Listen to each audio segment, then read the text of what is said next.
눈은 안 와도 겨울은 겨울이지요. 오늘 또 쌀랑합디다. 그래요. 새해 복 많이 받으십시오.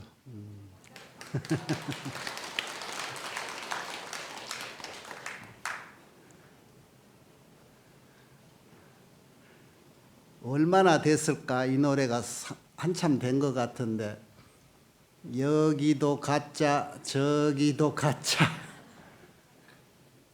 그 다음에 뭐라겠어? 온 세상이 다 가짜 천지라고 그런 노래가 있었지요.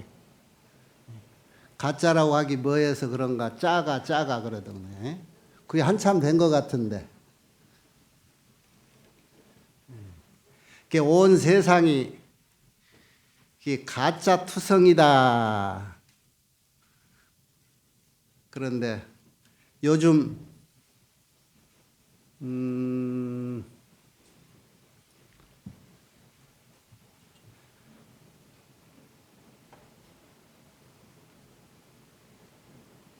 세상이 한두 가지 방법으로 살아가는 그런 단순한 세상이 아니지요.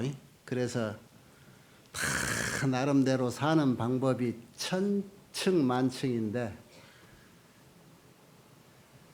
그래서 그렇게 매사에 적응하고 살아가는 방법들 중에 어떤 것이 옳은 건지 전부 이것이 옳다 저것이 옳다라고 얘기해 놓으니까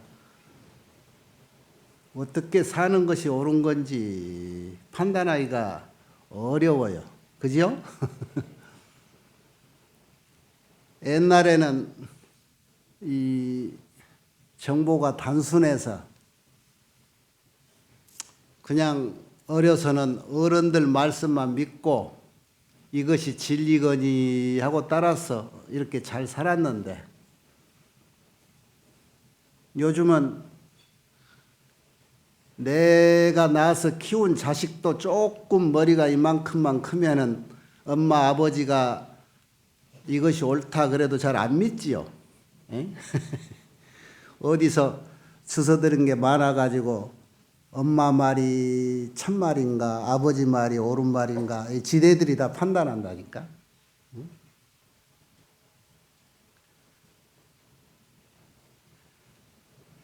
이 세상이 참인지 거짓인지를 확실히 아는 안목이 없으면 어떤 것이 옳은 것인지 그런 것인지를 몰라요. 요즘같이 이렇게 복잡반환한 우리의 삶의 방법들이 더더구나 어렵지요. 요즘에 있는 일을 있는 그대로 얘기하지 않고 없는 것을 있는 것인장 하는 거짓 뉴스들이 많다고 그래요. 가짜 뉴스. 그런데 그거를 전해 듣기만 한 우리는 이것이 진짜인지 가짜인지 모른단 말이에요. 요즘 그 학자들은 그런 쪽으로도 연구를 많이 했던가 봐. 가짜를 가짜라고 하지 않고 이것이 진짜일 경우를 많이 생각해서 거기에 동조하고 호응하는 사람이 많아지면 그이들에게는 그게 진짜인 거예요. 그래서 허구요 가상의 현실이 실제가 되는 경우가, 실제를 영향을 주는 경우가 많다는 거지. 그런데 그거는 요즘 학자들이 발견한 게 아니에요.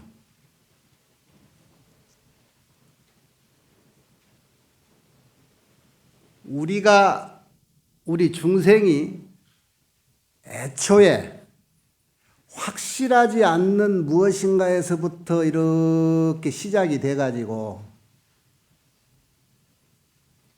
주변에서 일러주는 소리, 선배들이 걸어가는 내 앞길, 이런 걸로 인해서 내 길이 옳은지 그른지 분별하기 이전에 그런 것들이 다 생겁내에 내 몸에 익혀져 가지고 그 습관대로 살아온 이것이 진실한 삶인 줄로 알고 살고 있다고 지금까지.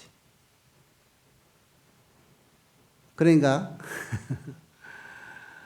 오늘 현재를 가지고 얘기하면 내가 직접 내 눈으로 보고 내 귀로 들은 이 새로운 사실들이 확실하니 실상이다 이렇게 믿고 있다 이 말이야. 그런데 이게 정말로 참 모습일까요? 우리가 보고 들은 게?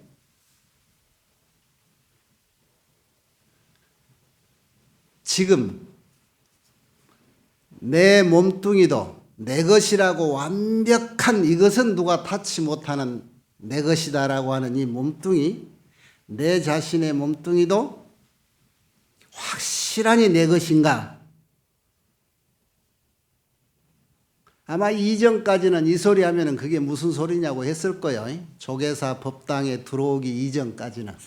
그런데 언제부턴가 이 산문 들어와서 여기 앉아서 부처님을 뵙고 법사 스님들의 법문을 듣고 하다 보니까 이 내 것이라고 하는 것, 내 몸뚱이까지도 이것이 정말로 내 것이 아닌 수도 있겠구나 이런 생각이 들지요. 그런 생각이 아직 안 드는 사람 있어? 에? 아직도? 내 몸뚱이가 정말로 내 것이다. 오늘 보니까 이 내 몸뚱이도 내 것이 아닌가? 이런 생각이 든다. 어려운 일이야. 그런데 어떤 것이 옳은가라고 이렇게 정확하게 명시해서 일러준 어른은 세상에 한 분밖에 없었어요. 그 어른의 말씀에 따르면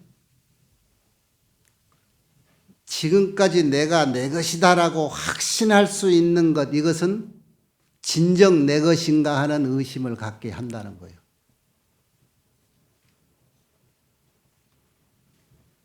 왜 의심에 멈추냐? 확실히 네 것이 아니다라고 하는 얘기도 안 하셨단 말이야. 그런데 네 것일 수 있느냐라고 했을 때는 자신이 없어. 이거는 우리가 내 자신이 해결해야 될 문제라 이거예요. 이게.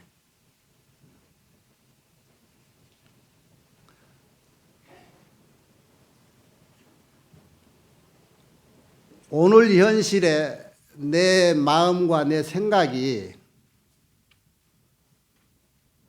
내가 보고 들은 건 확실히 정확하고 내가 인정하는 것은 확실히 변화가 없고 라고 이렇게 정확한 판단을 내리고 지금까지 하루하루 내 인생을 살아온 사람이라면 지금 이러한 부처님의 말씀에도 동요가 없을 거예요. 그런데 너가 인정하는 너 자신까지도 확실치 않다라고 하는 얘기에 조금이라도 동요가 있다면 이건 우리가 다시 한번 정리해 봐야 될 삶이란 말이야.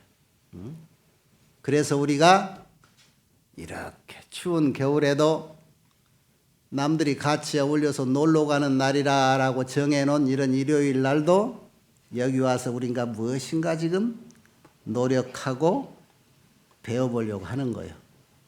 그러죠? 그러지 않을 바에는 여기 올 이유가 없지.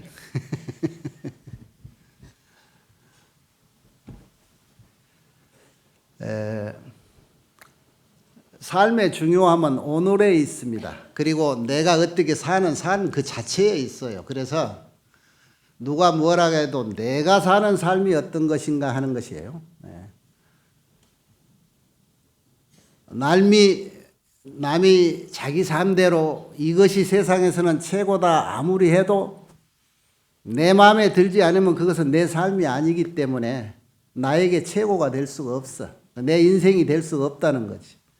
그래서 나는 내 인생을 내가 창조하는 거예요. 그래서 자기의 운명은 자기가 창조한다라고 하는 것은 아마 여기에서 부정할 사람이 단 한 사람도 없을 거예요. 그렇지요? 내 운명, 내 인생은 내가 창조한 거다. 오늘의 나는 어제까지의 나의 생활이 축적되어서 내 생각과 내 업이 축적되어서 오늘의 내 삶이 있는 거다. 이건 우리가 다 믿을 수 있는 거죠? 예. 자기 운명, 자기 삶을 자기가 창조했다라고 하는 것은 한 가지 희망이 있어요. 앞으로도 내 인생은 얼마든지 다시 내가 새롭게 창조할 수 있다라고 하는 것. 왜 이런 말이 필요하냐? 지금까지 내 운명을 내가 개척해서 조작해 왔던 내 삶이 현재로 봐서 100점 만점이 아니거든. 만족한 삶이 아니고 완벽한 삶이 아니라는 거예요. 그래서 좀 더 완벽한 삶을 재창조하기 위해서는 누구 힘을 빌려야 되느냐? 결국은 내가 할 수 있다는 거지. 내가. 이러한 바탕의 이치가 진리가 이러한 말씀이 불교요. 이게 부처님 가르침이에요.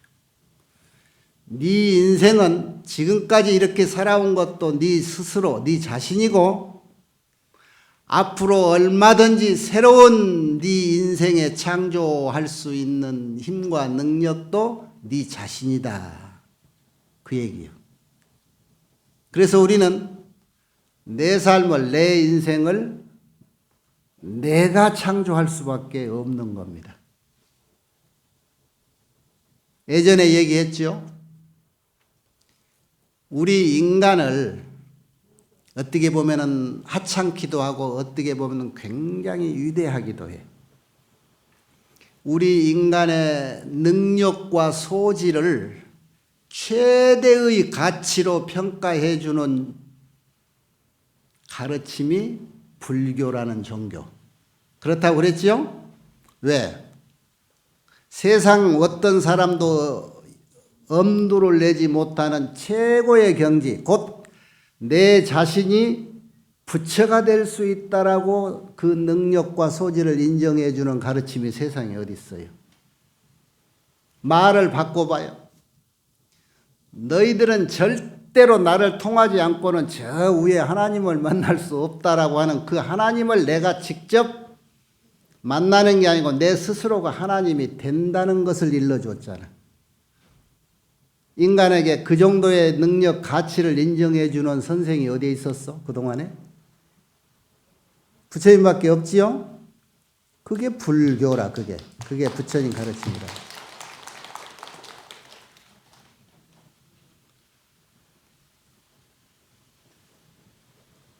그러니 세상을 완전히 알았다 하기 전에는 내 눈으로 내 귀로 보고 듣고 했다고 해서 그것이 꼭 사실이다, 실상이다, 참된 모습이다, 이거는 의문이 간다는 거예요. 왜? 내 눈으로 봤는데 왜? 보는 눈이 문제가 있다. 내 눈이. 이 눈이 어때서? 이게 육신의 눈이라서. 육신이 어때서? 이 육신이 진짜가 아니라서.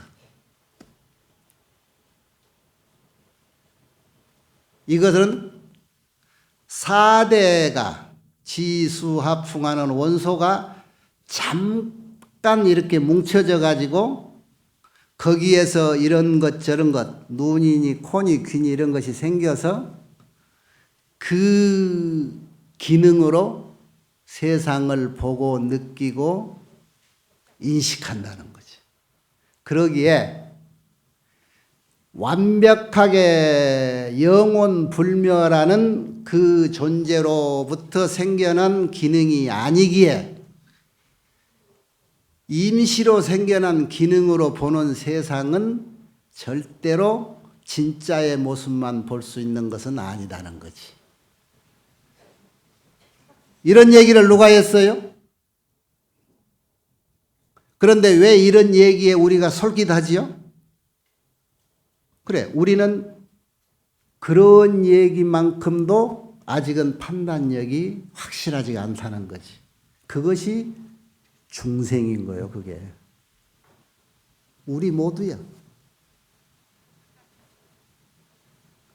그래서 선생님의 선지식에 조사에 부처님 말씀에 귀 기울이고 그것을 연구해서 믿고 따라보고 그대로 실천해보고 매일매일 깨우치고 느끼고 하는 거예요.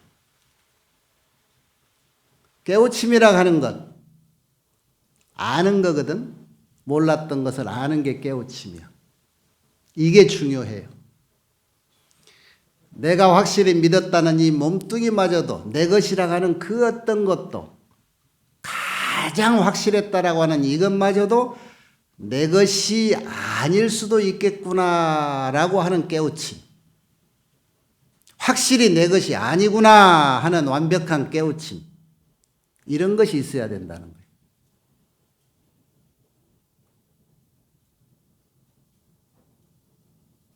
우리가 공부를 하는 이유는 간단해요. 바로 알고자 하는 것 때문에 그래. 바로. 이것이 옳은 것인가 저것이 옳은가를 확실하지 않을 때 그 확실한 것을 알고자 하는 것 때문에 우리는 공부를 하는 거예요. 어느 경지까지 알아야 확실히 알 수 있을까, 매사를. 완벽한 꼭지점에 오를 때까지는 매사가 확실치 않다는 거예요. 그 완벽한 꼭지점이 어디? 그게 열반의 경지요, 바른 깨달음이라는 정각의 경지요, 그렇다는 거예요. 그래서 그 자리에 오르는 사람을 부처라고 하고 부처님이라고 하는 거예요.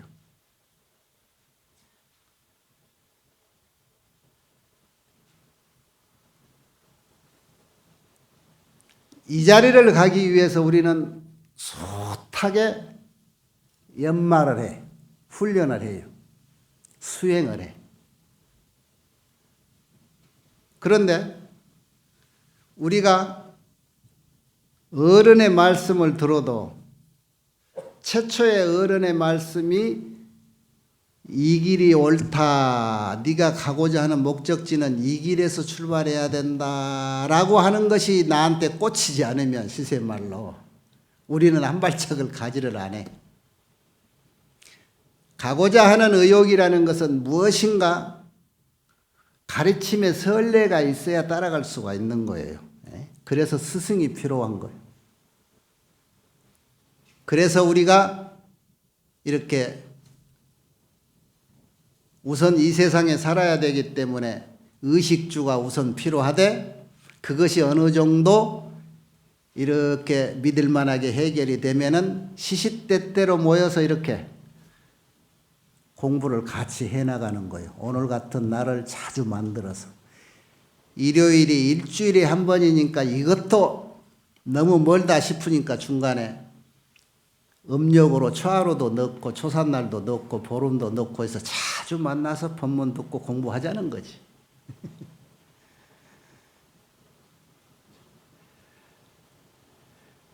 옛날 어른들 말씀이 지금 말하는 어른들이라는 것은 우리가 몰랐던 세상을 알고 사신 분들을 어른들이라고 그래요. 그 어른들 말씀이 모두가 똑같이 최초의 첫발은 그냥 내딛지 말고 알고 나서 걸어라 그랬어요. 알고 나서다. 안다. 깨우침이라는 거예요. 깨닫고 나서 걷는 걸음이 진정한 걸음이다. 그 깨달음을 도노라고 그래. 도노. 남이 하는 말이니까 우리가 공부할 때는 하는 대로 따라가면 깨달을 오자를 쓰고 몰록 갑자기 깨닫는 건 갑자기 아는 거거든. 그런데 알고자 하는 생각이 내재되어 있기 때문에 그것이 항상 잠재되어 있는 것이 때를 만나면은 눈이 반짝 뛰고 귀가 반짝 열리는 거, 이게 깨달음이라는 거예요. 그러니까 우리는 무엇을 깨달아야 되느냐? 세상이 어떤 것인가, 어떤 것이 옳은 것인가. 아까 말해서 내가 눈으로 직접 보는 것도 이거 믿을 수 있는 그림이 아니라고 하니까, 그렇다면 진정한 세상의 모습은 내 눈으로 볼 수 있는가? 어떻게 내 눈에 보여지는 것이 실상이냐, 이런 얘기야. 그러니까 그런 것을 알고 싶다 이거야. 그러니까 그런 것을 알고 나신 어른의 말씀대로 그래서 우리도 훈련을 같이 해보는 거잖아.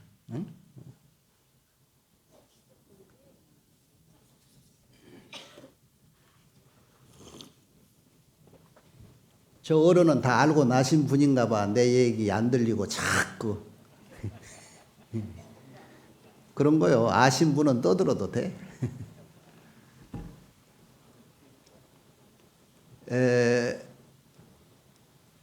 삶이 참다운 내 삶이 되는 것은 알고 나서부터라 그래요. 그래서 그 알을 깨달음이라고 그럽니다. 그러면 여러분은 지금까지 살아오는 것이 이건 사람으로 살아온 건지 의심스럽죠. 그러나 우리도 사람답게 살아왔어. 왜? 이 깨달음이라는 것은 한두 가지가 아니지. 대가 큰 깨달음이 있는가 하면은 작은 이치를 하나하나씩 알아가는 것도 깨달음인 거예요. 깨달음. 그런데 완벽한 깨달음이라는 것은 우리가 작게 알았다라고 하는 그 깨달음이 그 다음 깨달음으로 인해서 무너져 버리는 그런 깨달음이 없어질 때 큰 깨달음이라고 하는 거거든. 그게 완벽하지가 않았다는 거지. 그죠? 그동안에 안 것은. 내가 시집장가 가기 전에, 어른이 되기 전에는 그래도 세상을 다 안다고 했는데 결혼해서 가정을 이루고 보고 자식을 낳고 보니까 세상 천지 내가 안다는 것은 어불성설. 그랬지요?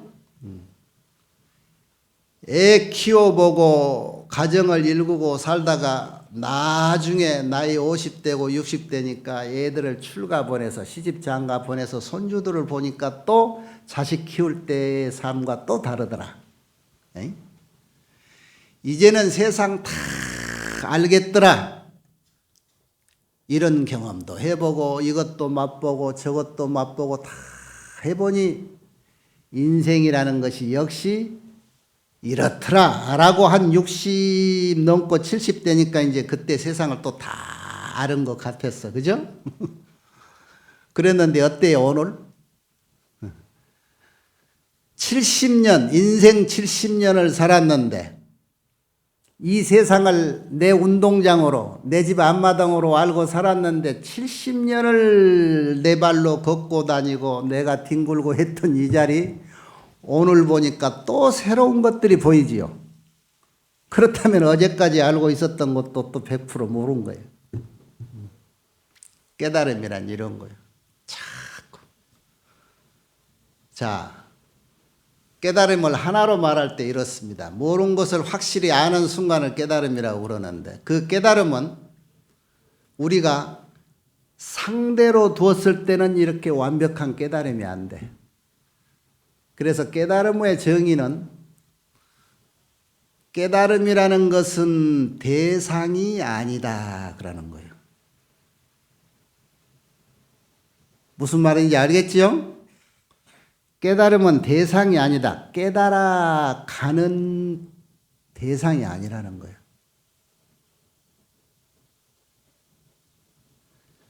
이 자리가 깨달아야 될 자리고 내가 깨달아 갈 사람이다 라고 하는 상대가 아니에요. 그래서 어른들이 늘 말씀하시잖아요. 네 마음 밖에서 그걸 깨달음이라는 걸 찾지 마라. 네 마음 밖에서 부처님을 찾지 마라.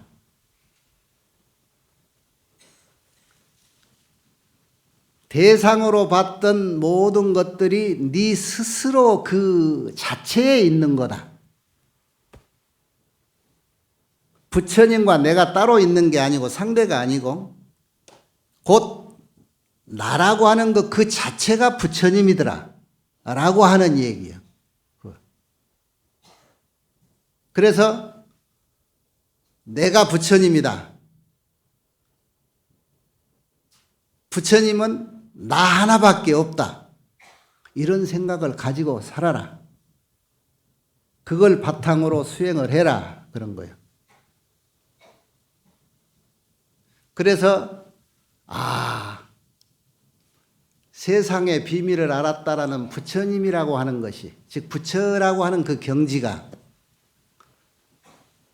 내가 똑같이 가지고 있는 그 무엇이라고 말을 사람들이 정의는 안 내렸지만 모두가 자기 마음이라고 하는 이것이, 이 정체가 이것이 부처라고 하는 거구나 라고 아는 깨달음이 기중 그 가운데 훌륭한 깨달음이다 그랬어요. 다시 말하면 우리가 최고 목적지에 도달해야만이 느끼고 인지할 수 있고 인정할 수 있는 그 경지를 결국은 내가 스스로 가지고 있고 그 경지가 곧 둘이 아닌 나와 하나더라라고 하는 것을 깨닫는 거란 말이에요. 또다시 말하면 나와 부처와 부처의 경지를 깨달았던 조사와 선지식이 둘이 아니고 틀리지 않고 그냥 하나의 덩어리더라. 일체라고 하는 거예요. 일체. 이것이 깨달음이야. 그래서 내가 곧 얻고자 하는 최고의 경지인 부처, 그 자리인 내가 곧 그 부처더라 라고 하는 것을 아는 것이 깨달음이라는 정의입니다. 우리가 그것을 초발심시변정에 처음 발심할 때 알았어요. 우리 모두가. 그런데 그 얘기를 들은 여러분이 한번 생각해 봐요. 여러분이 지금 이 얘기를 처음 들었을 때가 얼마 전인가? 50년, 60년, 40년, 30년 전일 거예요. 그러지요? 네가 부처다. 네가 깨닫는다는 것은 네 자신을 아는 것, 그것을 깨달음이라고 한다. 그걸 알면 그걸 부처라고 한다. 그 얘기 절에 처음 와서 들었지요? 그때가 30년 전, 50년 전, 70년 전이었던 사람도 있어.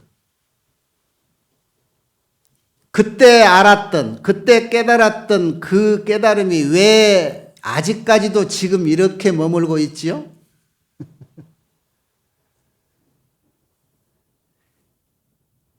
진성, 심심, 극미라. 그 참, 진성이라는 참 성품은 참 묘하기 묘하구나. 그놈의 이치 깊고 기쁘구나. 이거 보면 알 수 있어. 여러분이 50년, 60년 전에 세상의 이치는 이렇구나 하는 걸 다 알았으면서 왜 그 이치 속에 살지를 못하고 지금 이렇게 살면서 아직도 둥둥 떠다니고 있을까?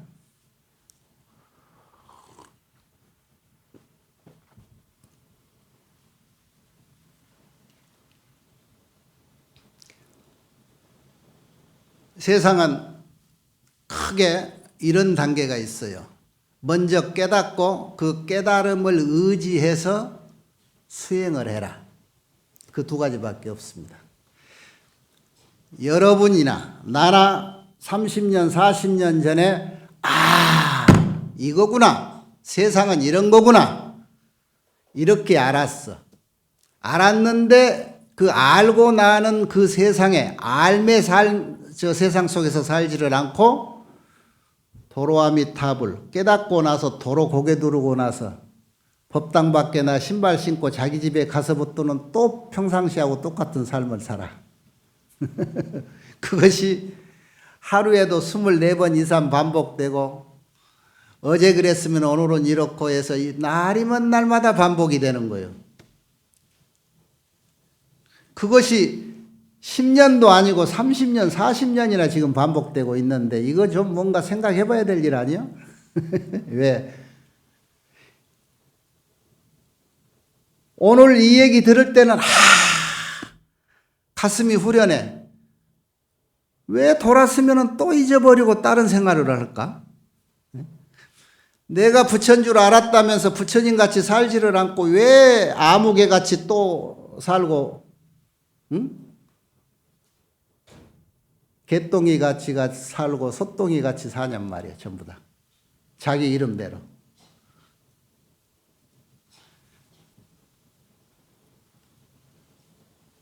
어르신들이 그 대목에 그러니까 그건 우리 탓만은 아닌 모양이라 어른들이 다 그 대목을 이렇게 중요하게 얘기를 하셨어. 세상을 아신 어른들은 어른들마다 똑같은 얘기를 했어요. 중요한 것은 그렇게 알고 난 뒤에 네가 어떻게 사느냐 하는 것이 중요하다. 삶을 평소의 습관대로 살지 말고 이것이구나라고 깨달은 뒤에 그 깨달음을 바탕으로 살아라. 깨달음을 의지해서 살아라.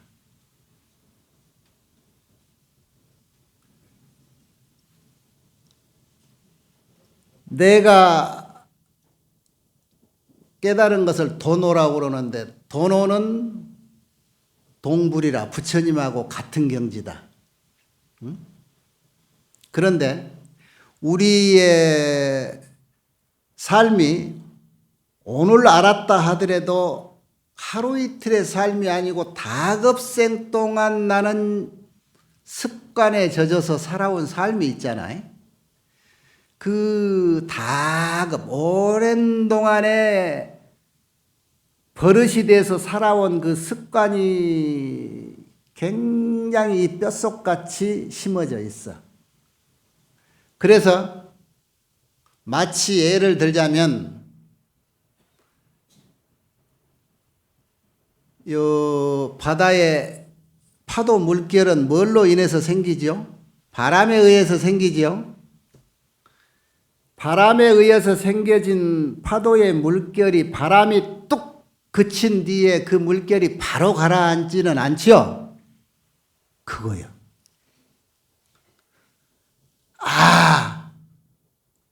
이거구나. 나도 부처님인데 내가 부처님의 행을 다 하지 못하고 이 몸뚱이 구성된 오욕락으로 인해서 육도에 윤회를 하는데 그 육도 윤회와는 중심축이 무엇 때문인가?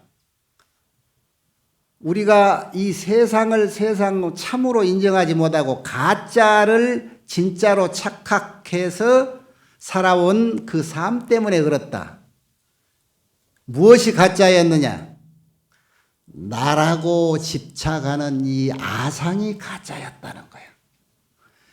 내가 중심으로 세상을 보고 내가 세상을 판단하는 이유의 중심에는 모든 것이 나라고 하는 데에 있었다.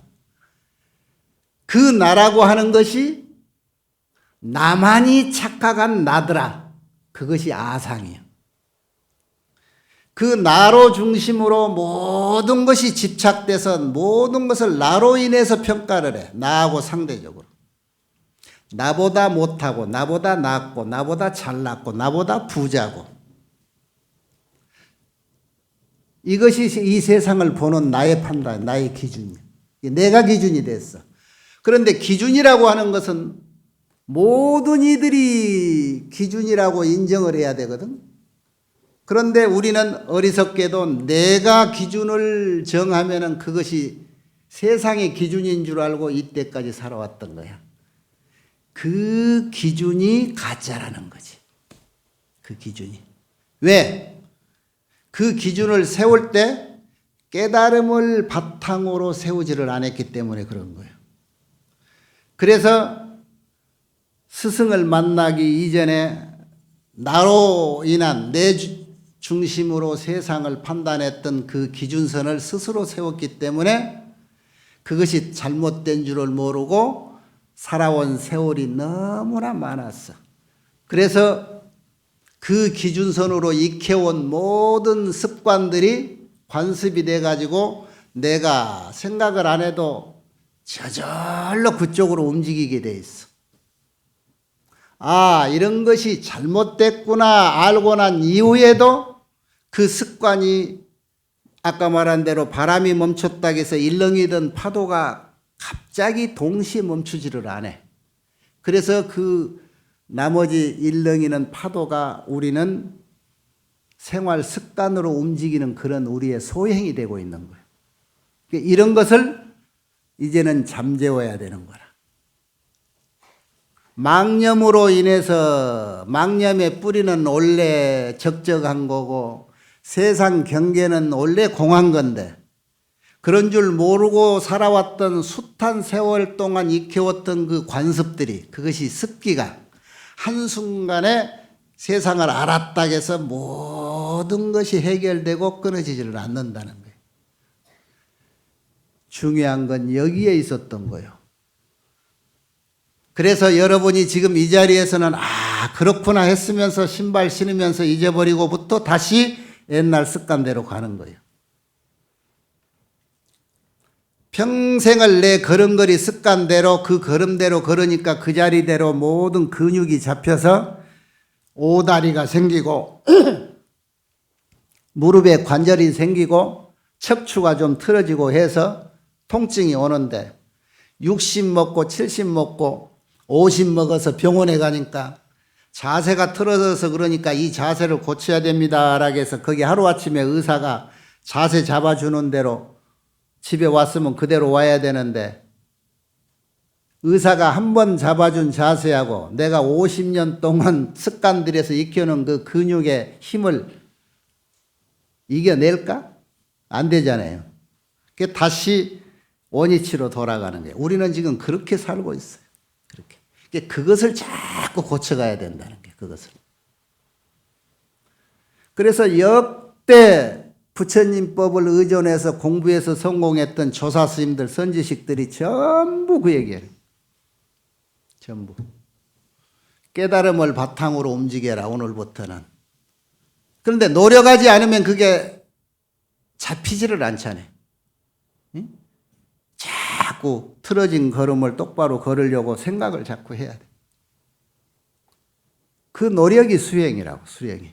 그러니까 우리는 수행한다고 하는데 어른들이 공부하는 사람한테는 이걸 또 중요시했어요. 수행이 두 가지가 있대요. 하나는 그냥 보편적으로 우리가 수행한다 그러고 남 따라서 그냥 절에 오면 절하고 남 따라서 하는 게 수행이고, 세상은 이렇구나라고 깨닫고 나서 그 깨달음을 바탕으로 사는 수행, 이것을 진짜 수행이라고 해서 진수라고 그래. 진수. 참다운 수행, 이것은 깨달음을 바탕으로 사는 수행이다. 그래서 그것을 알고 난 뒤에 우리 생활은 어떻게 살아야 되는가. 그래서 수행자의 삶은 여러분 모구라고 하면 알죠? 우리 보조국사 진울 스님이 벼로가 모구자인데, 모구자 소 키우는 사람, 소 키우듯이 우리 삶을 소 키우듯이 살아라 그래요. 소 키우는 거 왜 얘기하느냐? 소가요, 콧 뚫어서 길들이기 전에는 망난이라고 그래. 망난이 아주 제멋대로 뛰어다니고 나무밭인지 내 밭인지 모르고 그냥 보리 뜯어먹고 풀 뜯어먹고 그러잖아요. 내가 키우는 소가 나무밭 곡식 뜯어먹으면 그거 될 일이요? 아니잖아요. 그런데 우리는 이 코를 안 뚫어서 아직은 깨달음이라는 이 콧뚜레가 없어가지고 이때까지 네 밭인지 내 밭인지 모르고 그냥 이라고 뜯어먹었어. 그러니까 그것이 축적이 돼가지고 그게 내가 갚아야 될 업장이 된 거라.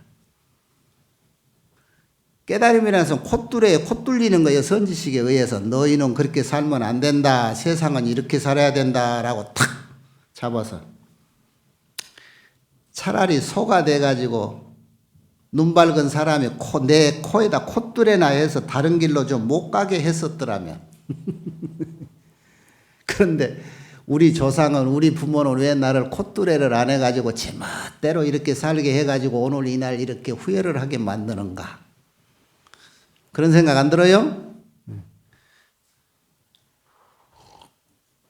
코를 뚫어서 절대는 곱비를 잡고 길을 헛투게 걸으면 저쪽으로 가라, 이쪽으로 가면 이쪽으로 와라 이렇게 조종을 하잖아요. 그래서 훈련이 자꾸 되면 이제는 나무밭에 안 가.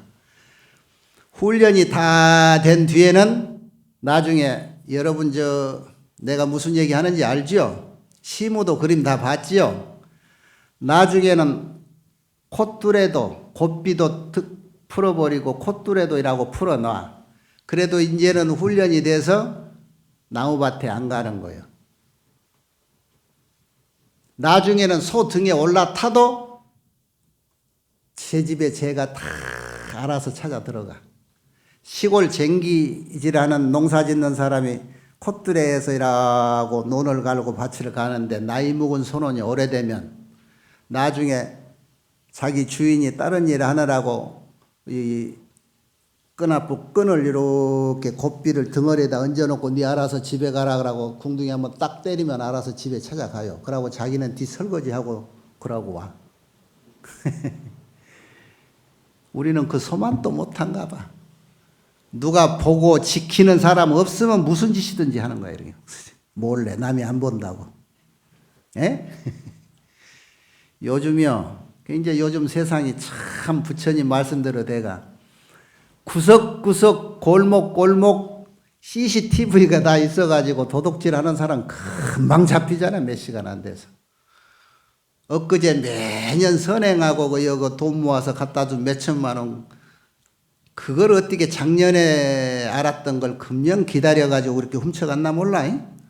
그 금방 잡아내잖아. 세상 누가 안 본다고 천만에 세상이 다 보고 있는 거예요. 우리가 옛날 경전에 다 다른 얘기 아니요. 부처님 말씀이 비유가 많은데 비유품이라고도 가언이 아니죠. 그 인도 코끼리 사나운 코끼리도 한 몇 달만 절 가까이 절 담장 밑에다 묶어놓고 늘 부처님 경전 듣고 연불하는 소리 듣고 좋게 웃고 선량한 사람들만 사는 그런 분위기를 이렇게 가까이 쐬고 있으면 코끼리도 선하게 바뀌어. 사람도 마찬가지라. 사람도 알고 나서는 왜 내가 무엇이 잘못됐던가. 아니 나는 이렇게 가고 싶은데 친구가 자꾸 이쪽으로 가자간 통에 그냥 그동안에 친구 따라서 가고 누구 따라서 가서 내가 그랬으니까 오늘은 나쁜 친구는 좀 안 만나야 되겠다. 그래서 알고 난 깨달음을 바탕으로 난 이후에 내 행보는 내 삶은 자꾸 그것을 멀리하고 끊을 것은 끊고 키울 것은 키워가는 그것을 내가 구별할 수가 있어. 그런 판단하에 내 발걸음이 걸어가면 틀리게 가지를 않아. 이렇게 눈에 보이는 콧뚜레와 이 끈이 있어야 되겠느냐고. 우리 같은 사람 만물의 영장한테 다 마음으로 지켜보고 마음으로 이렇게 살피는 그런 선지식의 끈이 우리에게는 있지요. 그래서 똑바로 아이고 이거는 해서는 안 되는 일. 결국은 우리가 무엇 때문에 그러느냐 하면은 이 몸뚱이라고 하는 것이 진짜가 아닌데 가짜로 뭉쳐진 이 몸뚱이 위하느라고 모든 머슴살이를 해줘가지고 결론은 그 모든 덤태기를 내가 쓰고 있는 거잖아. 응? 고진멸도의 진리를 벗어나지를 못해 부처님 가르침에 그 중에 이것이 우리 목적지다라고 알고 나서 걸어가기 시작하는 것이 팔정도라고 그랬죠? 팔정도에 그런 얘기 자세하게 나왔어요. 여러분이 공부를 처음 입문해서 다 배웠던 건데 팔정도 여러분 다 알지요? 그거를 이렇게 연구를 해서 살아요. 앞으로 정견을 제일 으뜸에다도 바른 견해, 바른 견해라는 게 뭐냐? 깨달음을 바탕으로 보는 견해야. 무엇을 바른 견해라고 할까? 부처님의 깨달음이 뭐죠? 연기의 원리를 알았다. 연기. 이 세상은 모든 게 연기. 자성은 하나도 없어. 네 것 내 것이 섞여가지고 오늘의 나이고 내일의 너란 말이에요. 그러니까 진짜가 아니잖아. 연기로 이루어진 거니까. 그것을 깨달음으로부터 알고 난 게 전견이라. 그런 바른 깨달음의 이치를 정념해야 돼. 생각념자. 정념과 정사유가 있지요. 팔정도에. 정념은 뭐냐? 내가 과거에 기억해 놓은 것을 간직해서 좋은 것은 잊지 않고 늘 명심하는 게 정념이라. 정견을 정념해서 정진을 해. 정진이라는 게 뭐예요? 수행이죠. 바로 너 정진을 한단 말이야. 그렇게 정진하는 거 이거 세 가지라. 그런데 어떻게 정진을 하느냐? 그 정진을 하는 데는 수행을 하는 데는 보편적인 게 있고 조금 특수한 게 있어요. 팔정도에서 보편적인 수행이 있고 특수한 게 있는데 그게 뭐냐? 보편적인 것은 목숨명자를 새겨서 누구도 똑같이 삶을 살아가고 있는 것 정명이라. 그 정명에 세 가지가 있는데 세 가지가 뭘까요? 몸뚱이로 하는 신업이요, 입으로 하는 구업이요. 그러니까 정업, 정어, 정사유라. 신구이 삼업이라는 것이 이 정업과 정어와 정사유의 이 세 가지로 이루어지는 거예요. 결론은. 모든 잘되고 잘못된 것들이 따지고 보면은 일상적인 우리의 삶 속에서 생겨났는데 그 삶 속에서 주축이 되고 있는 것이 신구이 이 세 가지를 뿌리로 해서 모든 게 이루어졌어. 이 일상적인 삶이야. 그러니까 이런 것을 잘못됐구나 하는 깨달음을 바탕으로 그것을 정념 잊지 않고 정진 노력한다는 거예요. 그 노력하는 건 결국은 신구이로 인해서 일어나는 탐진치를 삼치정계로 바뀌어서 뒤집어야 되는. 그러니까 우리 삶을 이때까지 잘못된 것은 잘못된 것으로 그대로 누리지 말고 앞으로 알고 난 이후에는 그걸 자꾸 바꿔가자는 거예요. 이게 수행인 거예요. 이게. 그런데 이게 잘 안 돼. 왜? 그게 일상적인 삶이라겠죠? 근데 실은 그 공부가 좋은 건데 너무나 그동안에 약속된 것들이 많고 이 습기라고 하는 익혀온 것들이 꽉 단단하니 묶여져 가지고 풀어지지를 않아. 그래서 특수한 삶의 방법이 하나 있어. 가끔은 여러분도 말뚝신심을 한번 내라 이거예요. 그게 뭐예요? 정정이라고 하나 있죠. 그 정자가 뭔 정이에요? 선정. 그 정자는 바른 정인데 그 바른 정에 의해서 바른 지혜, 정견이 나온다 라고 할 만큼 필요한 거예요. 수행자에게. 그런데 그거는 쉽지가 않아. 우리 일상적인 생활인들은. 왜? 정이라는 것은 삼매인데 한 생각에 빠진 건데 우리가 일상생활하면서 그게 정정이 쉽지가 않은 이유가 이런 거예요. 밥에 먹다가 요즘은 뭐 전기 밥솥에서 누르니까 밥 태우는 일은 별로 없을 거라. 근데 찌개 끓인다고 된장 얹어놓고 한 생각에 쑥 빠져있으면 그 된장이 제대로 찌려질까? 쫄아서 냄비 태워 먹고 불을 내는 수도 있어. 한 생각에 빠지는 것이 그것이 정의이고 삼매거든. 그래서 그런 선정의 정정의 삶은, 그런 수행 방법은 일상적인 삶을 살아가는 사람한테는 조금 잘 안 맞아. 수행 방법이 나한테 맞는 수행을 택해야 돼. 그래서 그런 특별한 수행 방법을 한번 살아보려면은 석 달 단기 출가를 하든 요즘 말하는 무문관에라도 한 3일이라도 한번 가보든 나같이 아예 일찌감치 머리 깎고 출가를 하든 이런 삶을 살아야 그런 특수 생활이 가능한 거예요. 그러지요? 그 여러분 나같이 따라서 하지 왜 안 했을까? 그때 알았더라면은 그때 나도 이렇게 해서 공부만 할 수 있었는데 그런 아쉬움이 좀 있지요? 늦지 않았어요. 지금이라도 얼마든지 가능해. 오히려 스님들보다도 여러분이 더 가능하고 좋은 장점이 있는 게 뭔 줄 알아요? 인자 이 나이 됐고 거의 의식조 내가 신경 안 써도 되잖아. 조금 뭐하면 키우는 자식한테 얻어먹어도 되고 하루 세 끼 다 돌라고는 안 한다. 한 끼만 줘도 되고 두 끼만 주라. 그래서 나머지는 내가 조계사 가서 한 끼 해결하란다 하던가. 이제는 그동안에 여러분이 나같이 시집 장가도 못 가본 이 스님들보다도 여러분이 세상에 온 삶을 실지로 일하고 부딪혀가지고 공부를 많이 해봤잖아요. 거기서 나날이 쌓아진 깨우침의 축적, 그 에너지는 나에게는 없고 여러분한테는 있잖아요. 네? 그걸 바탕으로 오늘부터 용맹정진을 한번 해보자 이거예요. 특수한 삶보다도 더 특별한 삶을 수행을 한번 해보자 이거예요. 그러면 아마 우리 스님들이 여러분 못 따라가요. 여러분이 마음을 안 먹어서 그러지. 아까 얘기했지요? 내 운명이라는 내 삶은, 내 삶의 운명은 내가 창조한 것이다. 내가 내 운명을 창조했다는 것은 다시 새로운 내 인생을 창조할 수 있다라는 것이다. 누구에게? 내한테서. 그게 예.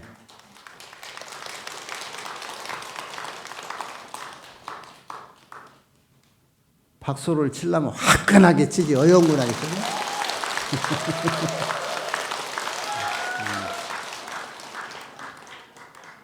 내 삶은 내가 만들어 간다는 거지. 오늘 이후로는 남 따라가는 그런 삶은 창조가 아니잖아요. 흉내지.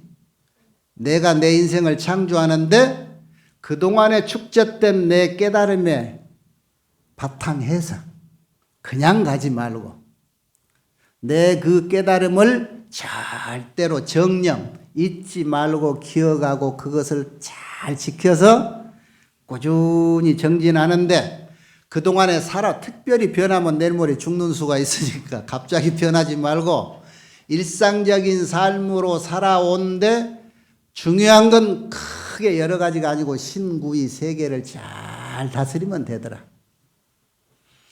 몸뚱이 함부로 굴리지 말고 말 함부로 하지 않고 이 생각이 없으면 말에 안 나온다고 이 입을 조심하기 이전에 생각을 잘 가다듬어야지. 이 신구이 삼업이라고 하는 거. 이 세계를 잘 다스리자. 이것이 일상적인 삶인데 이것이 더 훨씬 훌륭한 거예요. 특수한 삶이라고 하는 정정의 특수생활법은 특수수행법은 스님들 같이 아까 그렇게 하는데 단점이 하나 있어요. 스님들이 옛날부터 석 달 동안 결제 기간에서 사회하고 탁 끊고 정진하고 나오다가 해제돼서 세상 나오면요. 모든 것이 새롭고 재밌어서 나무 보리밭인지 모르고 한쪽 다리가 그리 슬쩍 들어가 파라고 입혀가지고 그래서 스님들이 굉장히 단순해가지고 세상 사람 이목을 그다지 의식을 안 해요. 아마 여기 있는 여러분은 그런 수행하는 스님들의 일거수일투족을 볼 때, 그 일면상을 볼 때 절대로 흉보고 그러지를 않을 거예요. 왜? 수행하던 저 스님은 세상과 단절되어서 갑자기 나왔기 때문에 저럴 수가 있다. 이해가 되잖아요? 네, 흉복이 앞서서 이해를 해달라 그런 얘기예요. 네. 이제 정월 보름 되면 이제 또 그 스님들이 다 나와서 그래요. 자, 이런 걸 볼 때 지금 여러분이 평소에 이만큼 살아온 이 일상적인 삶 속에서의 그 수행이 얼마나 알차고 보람 있겠는가. 여러분의 지금 하루하루에 살아왔던 그 삶이 바탕이 돼서 오늘 이후로 살아갈 그 하루하루의 삶들이 얼마나 힘있고 보람 있겠는가. 여러분 입안에 군침이 돌지요. 맛있는 음식 생각하면 침 돌듯이 앞으로 내 삶이 정말 윤택해지고 잘 살아질 수 있다라고 하는 그 기대감에 오늘부터 입맛이 돌 거예요. 예?